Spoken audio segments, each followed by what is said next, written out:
फौजी की जिंदगी एक संघर्ष है, एक त्याग है। और ऐसा नहीं कि ये संघर्ष और त्याग तभी तक रहता है जब तक वो फौज में रहे, बल्कि ये संघर्ष, ये त्याग समय के साथ साथ उसके रिटायरमेंट तक भी जारी रहता है।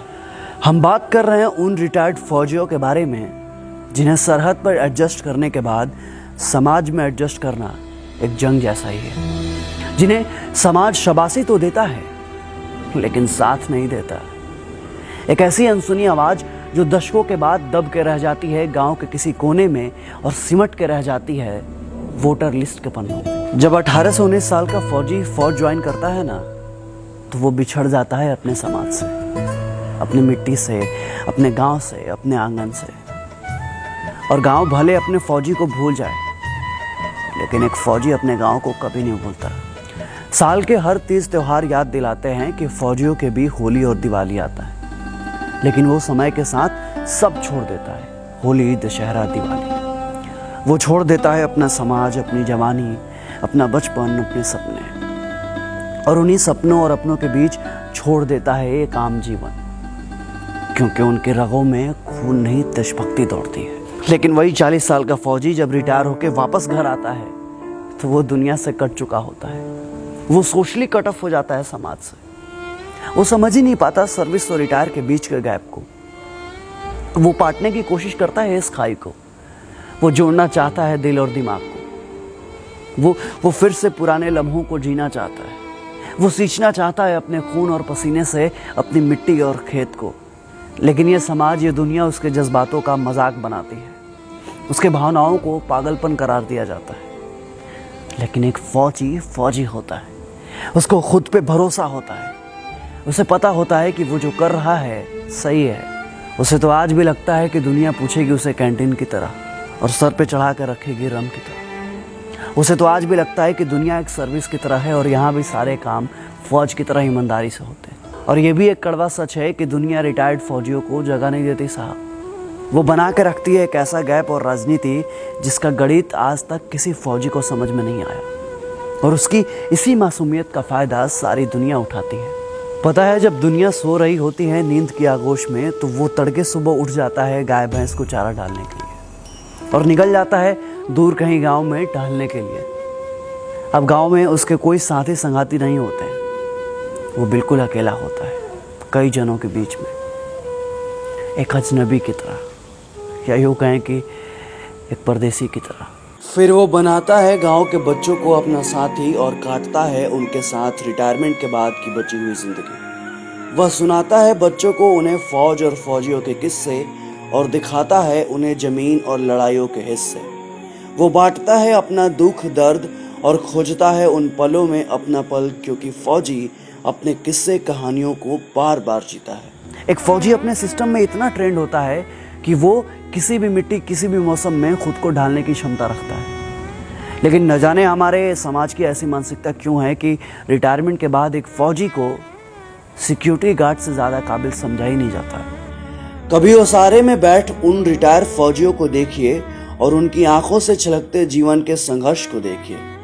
ऐसा लगता है कि बचपन की उम्र में रिटायर वो फौजी अभी भी वो अपना बचपन ढूंढ रहा है। वो देख रहा होता है कि शायद अभी भी रेलवे स्टेशन पर कोई घर से आ जाए और पूछे उसका हाल और देश दुनिया का समाचार। लेकिन सच्चाई भी है ये दोस्त कि रिटायरमेंट के साथ ही दुनिया की इंसानियत भी रिटायर हो जाती है। जब तक वो बैरक में रहता है तब तक उससे किसी को कोई दिक्कत नहीं होता, लेकिन फौजी जैसे रिटायरमेंट के बाद वापस घर आता है तो कभी कभी उसके खुद के बच्चे भी डांट देते हैं कि क्या पापा सुबह सुबह खटर पटर क्यों करते रहते हैं?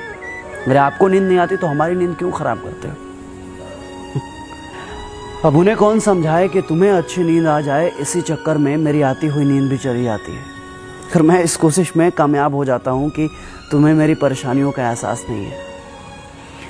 आवाज़ कड़क हो इसका मतलब ये नहीं है कि दिल मोम का नहीं हो। पर यह ज़माना कैसे समझ पाएगा कि फौजी की सुबह की खटर पटर में फौजी अपने फौज की जिंदगी की खनक को ढूंढना चाहता है। एक फौजी के नौकरी के शुरुआती समय लड़खड़ाते घर को संभालने में ही चला जाता है और बाकी रिटायरमेंट के बाद की जिंदगी के उतार चढ़ाव से निपटने के लिए उसे आधा मिलने वाले पेंशन के आधे में ही अपना जीवन सरवाइव करना पड़ता है। बाहुबलियों के जोर जबरदस्ती और कोर्ट कचहरी के चक्कर लगाते उन फौजियों की कहानियां ये चीख चीख कर कहती है कि सादगी और ईमानदारी के नाम पर फौजियों के साथ कितना छल हुआ है। अनुशासन में स्थिर रहने वाले फौजी जब घर आते हैं तो वो शायद ये भूल जाते हैं कि जमाने की रफ्तार में लोगों की टेंडेंसी में कितना बदलाव आ गया है, और इसलिए परेड में लेफ्ट राइट करने वाले फौजी भाई लोग किसी भी गलत चीज के साथ लेफ्ट राइट नहीं कर पाते, और शायद इसलिए समाज उन्हें पागल कहता है। हाँ, फौजी लोग ना पागल होता है, और उनके पागलपन का अंदाज आप नहीं लगा सकते, क्योंकि वो उनका पागलपन ही है जो कठिन से कठिन परिस्थितियों में भी वो कभी दो तरफा नहीं सोचते। और ये पागलपन और जुनून चाहिए एक फौजी को, क्योंकि सियाचिन, द्रास और कार्निक जैसे जगहों पर आम इंसान नहीं बल्कि एक जुनूनी फौजी ही सरवाइव कर पाता है। लोग कहते हैं कि फौजियों का दिमाग घुटने में होता है। हाँ, आप सही सुन रहे हैं, फौजियों का दिमाग ना घुटने में ही होता है, क्योंकि तभी तो फौजी दुश्मनों के सामने घुटने नहीं टेकते। और एक बात और, ज्यादा दिमाग वाले लोग ना सिर्फ मच्छरदानी ही संभाल सकते हैं, दुश्मन का मोर्चा नहीं। फौजियों के पास दिमाग नहीं होता, तभी तो वो -30 डिग्री सेल्सियस पर भी प्लस माइनस नहीं सोचते। एसी में रहकर जैसलमेर की गर्मी आप नहीं समझ पाएंगे साहब, और आप दिमाग की बात करते हैं। फौजी की जिंदगी में अनुशासन, ईमानदारी और अपने खून पसीने की कमाई का आत्मसम्मान उसके अंदर कूट कूट कर भरा होता है। उसकी पाई पाई में सियाचिन की सर्दी और जैसलमेर की गर्मी का कतरा कतरा मौजूद होता है। सर्विस से डिस्चार्ज होने के बाद जब वो अपने पैसे को सही समय और सही जगह पर खर्च करता है तो लोग उसे कंजूस कहकर उसके पसीने का मजाक उड़ाते हैं। जब वो किसी ऑफिस में घुसकर बाबू लोगों से घूस लेने का विरोध करता है तो लोग उसे बेवकूफ समझते हैं, लेकिन लोग जब अपने गिरेबान में झांक कर देखेंगे ना, तब उन्हें मालूम चलेगा कि असल में बेवकूफ कौन है। और अंत में जब मैं सोचता हूं कि वो जो अपनी जवानी कुर्बान करता है, जो तपस्या और त्याग करता है, आखिरकार उसे मिलता क्या है? बस थोड़ा सा रिस्पेक्ट और थोड़ी सी पेंशन, जिसे पाने के लिए वो बैंक के लाइन में घंटों खड़ा होता है सोच बुध खोकर। वो एक सर्विसमैन का कोटा, वो कैंटीन की बातें जहां वो 4 पैसे बचाने के लिए पूरे दिन एक पैर पर खड़ा होता है। वो ट्रेन के दरवाजे के बगल में खड़ा वेटिंग लिस्ट वाला फौजी, जिसका फोटो जनता तो खूब शेयर करती है, लेकिन कोई उसके साथ सीट शेयर नहीं करता। कहते हैं ना दोस्त कि जिंदगी को कम समय में जीना हो तो फौजी बनिए, क्योंकि देश के लिए दीवानापन दिल से फौजी बनने के बाद ही आता है। बातें तो खूब होती है 15 अगस्त और 26 जनवरी के दिन। लोगों में देशभक्ति का ज्वार उठता है जो कुछ ही दिन बाद भाटा की तरह शांत हो जाता है। समाज में फौजी होना एक गर्व का विषय है, पर खुद के लिए क्या, यह फौजी अंत तक नहीं समझ पाता। फौजी न सब समझने की कोशिश करते हैं, लेकिन यह समाज उनको कब समझेगा? कब समझेंगे लोग उनकी भावनाओं को, उनके जज्बातों को, उनके द्वारा किए गए उनके जीवन में त्याग और तपस्या को?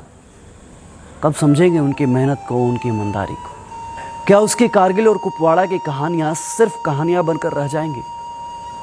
एक फौजी के लिए फौज और जिंदगी दोनों एक ही बात है। फिर समाज के लिए फौज और फौजी दो अलग अलग हैं, ऐसा क्यों? क्या समाज में फौजी की शून्यता है, या फिर फौजी समाज का हिस्सा ही नहीं है?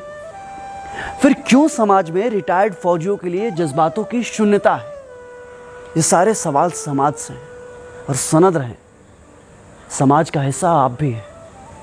सोचिएगा जरूर। जय हिंद, जय भारत।